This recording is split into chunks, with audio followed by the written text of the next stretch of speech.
Hello दोस्तों, आज के वीडियो में UP triple S C JE civil का पेपर लेकर आया हूं। आज के इस वीडियो में सेकंड पार्ट लेकर आया हूं। फर्स्ट पार्ट का वीडियो मैं पहले ही अपलोड कर चुका हूं और उसका लिंक आपको नीचे डिस्क्रिप्शन में मिल जाएगा, वहां से जाकर आप देख सकते हैं। आज के इस पार्ट में क्वेश्चन नंबर 78 से लेकर 125 तक के क्वेश्चन है। पिछले वीडियो में क्वेश्चन नंबर 1 से लेकर 77 तक के क्वेश्चन थे। तो यूपी ट्रिपल एस सी में जो इंजीनियरिंग का पेपर होता है वो 2 घंटे का पेपर होता है और इसमें कुल 125 क्वेश्चन होते हैं। प्रत्येक क्वेश्चन 3 नंबर का होता है। तो इंस्ट्रक्शन साइन आप एक बार पढ़ लीजिए, पढ़ना चाहे तो। पहले क्वेश्चन की तरफ चलते हैं और मैं केवल हिंदी को लेता हूं, जिससे आपको समझ में साफ आएगा, अच्छा दिखाई देगा। पेपर का क्वेश्चन नंबर 78 है। भूकंप के समय कौन सी तरंगे सिस्मोग्राफ पर सबसे पहले पहुंचती हैं? ऑप्शन ए पी तरंगे, ऑप्शन बी एस तरंगे, ऑप्शन सी पी और एस तरंगे, ऑप्शन डी इनमें से कोई नहीं। तो इसका जो राइट आंसर हो जाएगा वो ऑप्शन ए हो जाएगा, पी तरंगे। भूकंप का जो उद्गम स्थान होता है उसे उत्केंद्र बोलते हैं और भूकंप के जो केंद्र होता है उसके निकट 3 प्रकार की तरंगे होती है, पी, एस और एल। 3 प्रकार की तरंगे होती है। भूकंप के समय पी तरंगे सिस्मोग्राफ पर सबसे पहले पहुंचती हैं। अगला क्वेश्चन है, रेडियोधर्मी प्रदूषण के स्रोत क्या हैं? ऑप्शन ए ईंधन, ऑप्शन बी औषधि उपयोग, ऑप्शन सी प्रशीतक, ऑप्शन डी इनमें से कोई नहीं। तो इसका जो राइट आंसर हो जाएगा वो ऑप्शन बी हो जाएगा, औषधीय उपयोग। अगला क्वेश्चन है, दीवारों के मध्य के क्षेत्रफल को कहते हैं? Option A carpet area, option B circulation area, option C plinth area, option D floor area. तो इसका जो राइट आंसर हो जाएगा वो ऑप्शन डी हो जाएगा, फ्लोर एरिया। समस्त कमरों, बरामदों, गैलरी आदि के दीवारों के मध्य का क्षेत्रफल फर्श क्षेत्रफल कहलाता है।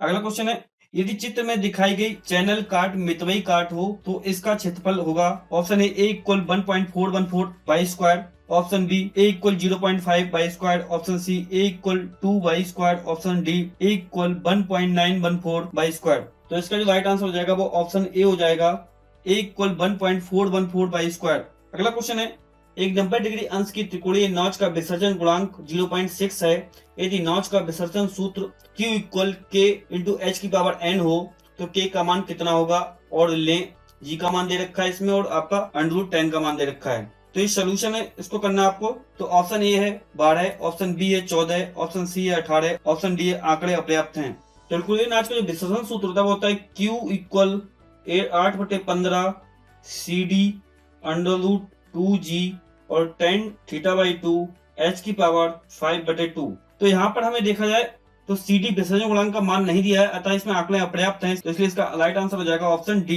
तो यहाँ पर CD का मान नहीं दे रखा जो कि विसर्जन गुणांक होता है, इसलिए यहाँ पे आंकड़े अपर्याप्त हैं। अगला क्वेश्चन है, अल्प विसर्जन नापने में कौन सा नौच शुद्धतम परिणाम देता है? ऑप्शन ए आयताकार नौच, ऑप्शन बी समलंबाकार नौच, ऑप्शन सी त्रिकोणीय नौच, ऑप्शन डी सिपोलेटी नौच। तो इसका राइट आंसर हो जाएगा वो ऑप्शन सी हो जाएगा, त्रिकोणीय नौच। त्रिकोणीय नौच या बी नौच द्वारा कम विसर्जन का मापन अधिकतम शुद्धता से किया जाता है, क्योंकि आयताकार नौच जो होता है उसकी अपेक्षा बी नौच में शीर्ष जो होता है वो अधिक होता है। अगला क्वेश्चन है, टरबाइन के संदर्भ में आघात प्रवेश मुक्त का क्या अर्थ है? ऑप्शन ए रनर पर प्रवाह का प्रवेश आघात रहित हो, ऑप्शन बी ब्लेड के प्रवेश सिरे पर स्पर्श रेखा की दिशा तथा प्रवेश प्रवाह के अपेक्षित वेग सदिश की दिशा एक हो, ऑप्शन सी ब्लेड के बाहरी सिरे पर परम वेग सदिश स्पर्श रेखीय हो, ऑप्शन डी उपयुक्त सभी। तो इसका जो राइट आंसर हो जाएगा वो ऑप्शन बी हो जाएगा, ब्लेड के प्रवेश सिरे पर स्पर्श रेखा की दिशा तथा प्रवेश प्रवाह के अपेक्षित वेग सदिश की दिशा एक ही हो। टरबाइन वाली वह मशीन होती है जो तरल ऊर्जा को यांत्रिक ऊर्जा में परिवर्तित करती है। अगला क्वेश्चन है, एक चित्र दे रखा आपके लिए। चित्र में दिखाई गई पाइपलाइन के लिए कौन सा कथन सही है? ऑप्शन ए काट ए पर ध्रुवीय ढाल रेखा तथा संपूर्ण ऊर्जा रेखा दोनों के मान में कमी होगी, ऑप्शन बी काट ए पर ध्रुवीय ढाल रेखा तथा संपूर्ण ऊर्जा रेखा दोनों का मान बढ़ेगा, ऑप्शन सी काट ए पर ध्रुवीय ढाल रेखा के मान में कमी होगी तथा संपूर्ण ऊर्जा रेखा का मान बढ़ेगा, ऑप्शन डी काट ए पर ध्रुवीय ढाल रेखा का मान बढ़ेगा तथा संपूर्ण ऊर्जा रेखा के मान में कमी होगी। तो इसका जो राइट आंसर हो जाएगा वो ऑप्शन डी हो जाएगा।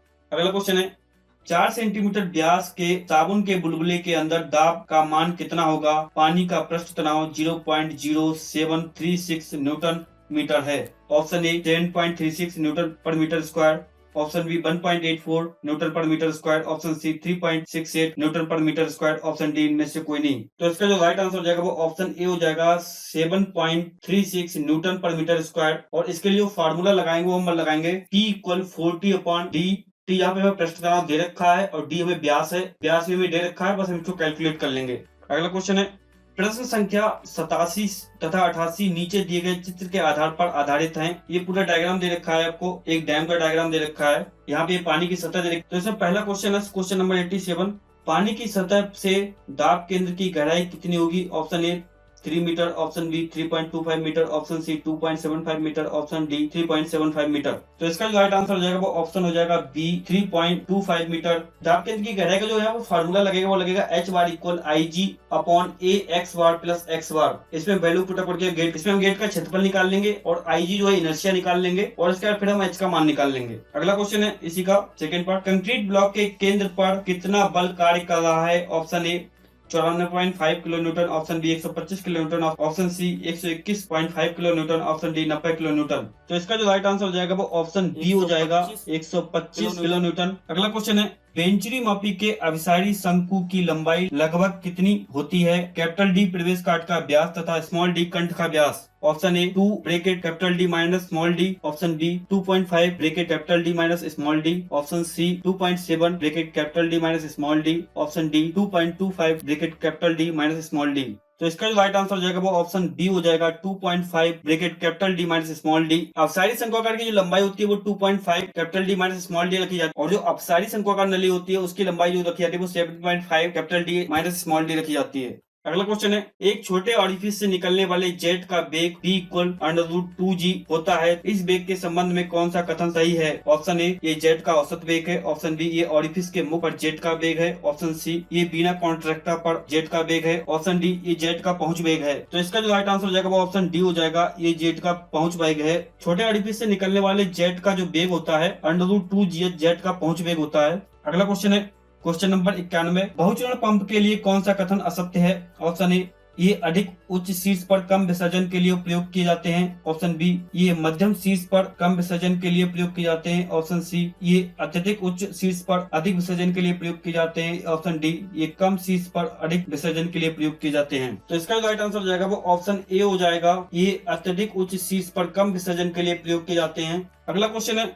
यदि अल्प प्रबलित खंड में इस्पात में पराभव प्रतिबल उत्पन्न होने के बाद धरन पर बल का मान बढ़ाया जाए तो उदासीन अक्ष की स्थिति में क्या परिवर्तन होगा? ऑप्शन ए अपरिवर्तित रहती है, ऑप्शन बी नीचे खिसकती है, ऑप्शन सी ऊपर खिसकती है, ऑप्शन डी क्रांतिक उदासीन अक्ष के संपाती हो जाएगी। तो इसका जो राइट आंसर हो जाएगा वो ऑप्शन सी हो जाएगा, ऊपर खिसकती है। अल्प प्रबलित जो खंड होता है उसमें इस्पात का क्षेत्रफल कम होता है, अतः जो इस्पात होता है वो कंक्रीट की अपेक्षा अपना जो अधिकतम अनुदैर्ध्य प्रतिबल होता है वो पहले ग्रहण कर लेता है। इस प्रकार जो अल्प प्रबलित धरन है वो पहले इस्पात में विफल होता है और अल्प प्रबलित खंड जो होते हैं इसलिए उनमें तनन विफलता होती है। अगला क्वेश्चन है 93। एक प्रबलित धरन की चौड़ाई तथा प्रभावी गहराई क्रमशः 300 मिलीमीटर व 500 मिलीमीटर है। धरन पर कार्यरत बलों के कारण कंक्रीट तथा इस्पात में प्रतिबलों का मान 4 न्यूटन पर mm स्क्वायर तथा 140 न्यूटन पर mm स्क्वायर है। धरन M15 कंक्रीट तथा मृदु इस्पात से निर्मित है। उदासीन अक्ष की गहराई कितनी होगी?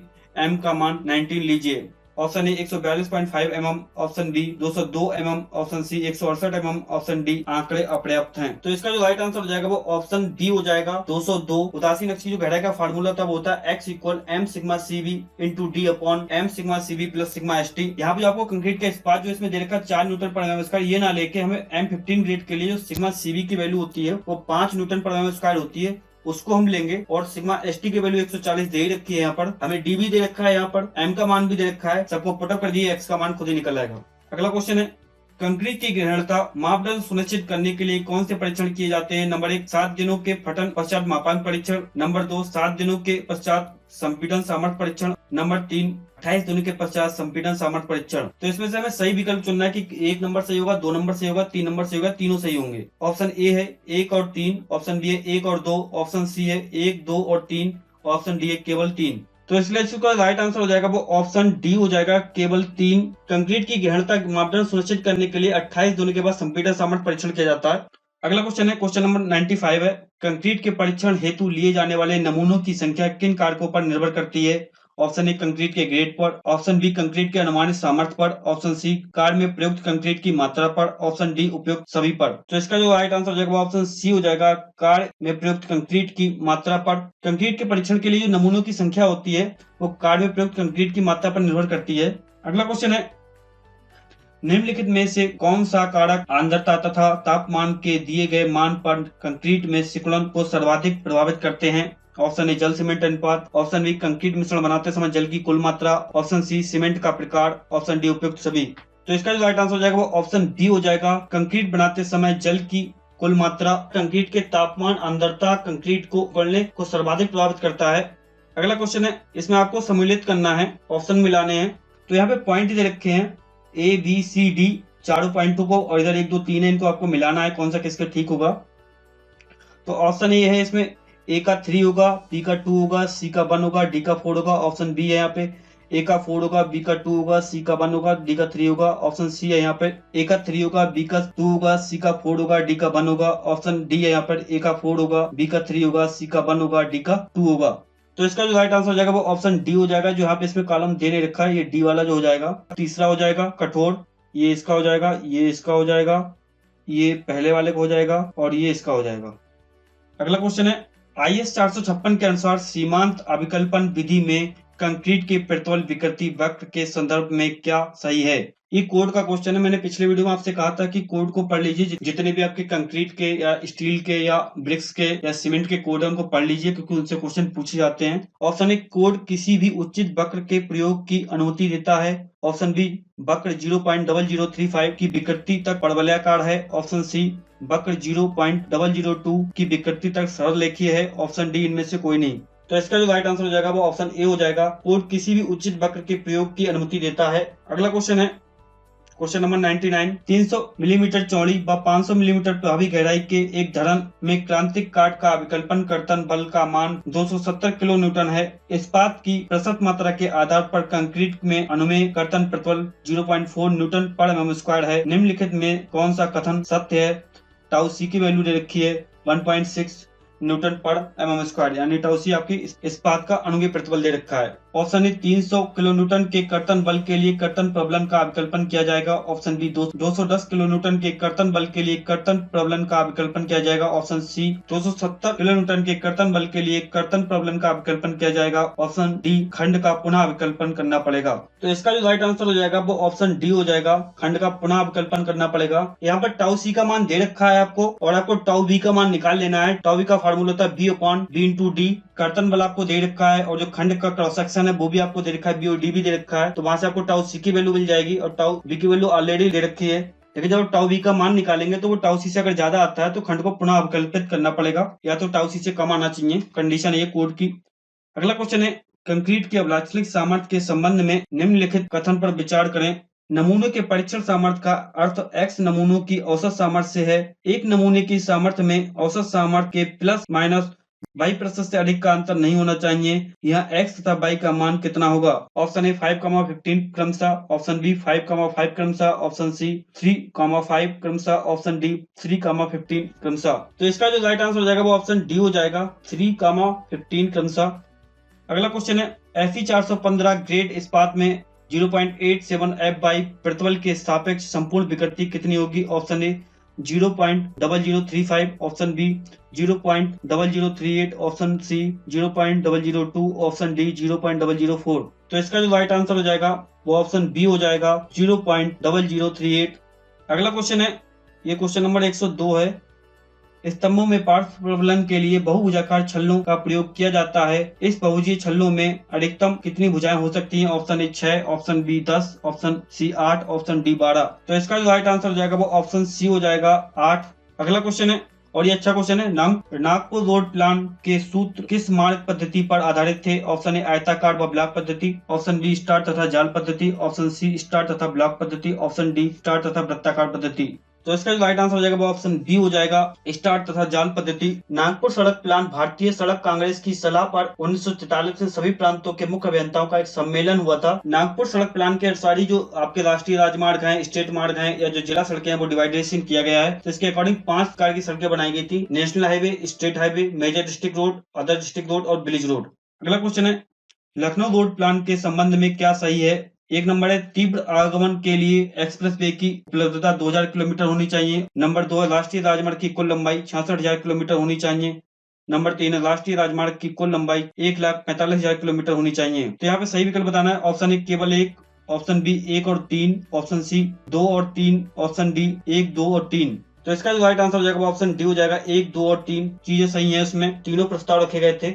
अगला क्वेश्चन है, रोग दृष्ट दूरी की गणना के लिए भारतीय रोड कांग्रेस द्वारा घर्षण गुणांक के मान की कौन सी परास निर्धारित की गई है? ऑप्शन ए 0.40 से 0.25, ऑप्शन बी 0.40 से 0.15, ऑप्शन सी 0.40 से 0.35, ऑप्शन डी 0.25 से 0.15। तो इसका जो राइट आंसर हो जाएगा वो ऑप्शन सी हो जाएगा, 0.40 से 0.35। अगला क्वेश्चन है, महामार्गों के ज्यामितीय अभिकल्पन के लिए किस गति को अभिकल्प गति लिया गया है? ऑप्शन ए 85 परसेंटाइल गति, ऑप्शन बी 90 परसेंटाइल गति, ऑप्शन सी 95 परसेंटाइल गति, ऑप्शन डी 98 परसेंटाइल गति। तो इसका जो राइट आंसर हो जाएगा वो ऑप्शन डी हो जाएगा, 98 परसेंटाइल गति। अगला क्वेश्चन है, सीवीआर के 10% तक के मान के लिए सीवीआर में अधिकतम विचलन का मान कितना है? Option A 1%, option B 3%, option C 5%, option C 5%, option D 10%। तो इसका जो राइट आंसर हो जाएगा वो ऑप्शन बी हो जाएगा, 3%। और सीवीआर जो होता है वो होता है कैलिफोर्निया धारण अनुपात परीक्षण से बोलते हैं। एक भेदन परीक्षण होता है, जो हाईवे होते हैं उनकी जो कुटाई और स्थिरता ज्ञात करने के लिए ये परीक्षण किया जाता है। अगला क्वेश्चन है, क्वेश्चन नंबर 108 है, सीमेंट कंक्रीट पेवमेंट में शुक्लन जोड़ के अंतराल के लिए कौन सा कथन सत्य है? ऑप्शन ए अप्रबलित स्लैब में संकुचन जोड़ का अधिकतम अंतराल 4.5 मीटर हो सकता है, ऑप्शन बी 15 सेंटीमीटर मोटे तथा 3.8 किलोग्राम प्रति सेंटीमीटर स्क्वायर प्रबलन इस्पात के स्लैब में अंतराल 13 मीटर हो सकता है, ऑप्शन सी 20 सेंटीमीटर मोटे तथा 2.7 किलोग्राम प्रति सेंटीमीटर स्क्वायर प्रबलन इस्पात के स्लैब में अंतराल 14 मीटर हो सकता है, ऑप्शन डी उपरोक्त सभी। तो इसका जो राइट आंसर हो जाएगा वो ऑप्शन ए हो जाएगा, अप्रबलित स्लैब में संकुचन जोड़ का मान अधिकतम अंतराल 4.5 मीटर हो सकता है। अगला क्वेश्चन है, महामार्गों में भूमिगत जल निकासी के लिए कौन सा कथन सत्य है? नंबर 1 दे रखा है, भूजल सतह सब ग्रेड से कम 1.5 मीटर नीचे होनी चाहिए। नंबर 2 है, कम पारगम्यता वाली मृदाओं के अनुलंब नालियों का प्रयोग किया जाता है। नंबर 3 है, सभी प्रकार की मृदाओं में अनुलंब नालियों का प्रयोग किया जाता है। तो यहाँ पे सही उत्तर आपको चुनना है। ऑप्शन ए केवल 1 है, ऑप्शन बी 1 और 3 है, ऑप्शन सी केवल 2 है और ऑप्शन डी है जो 1 और 2। तो इसका जो राइट आंसर हो जाएगा वो ऑप्शन सी हो जाएगा, केवल 2। अगला क्वेश्चन है, भारत में रेल के भार तथा इंजन के एक्सल भार दोनों टन में क्या अनुपात है? अच्छा क्वेश्चन ये। Option A 1:510, option B 1:410, option C 1:310, option D 1:210। तो इसका जो राइट आंसर हो जाएगा वो ऑप्शन ए हो जाएगा, 1:510। अगला क्वेश्चन है, 1280 मीटर लंबे ब्रॉड गेज ट्रैक के लिए कितने स्लीपरों की आवश्यकता होगी? स्लीपर घनत्व M+5 तथा रेल की लंबाई 12.8 मीटर लें। Option A 1800, option B 1000, option C 1200, option D 1500।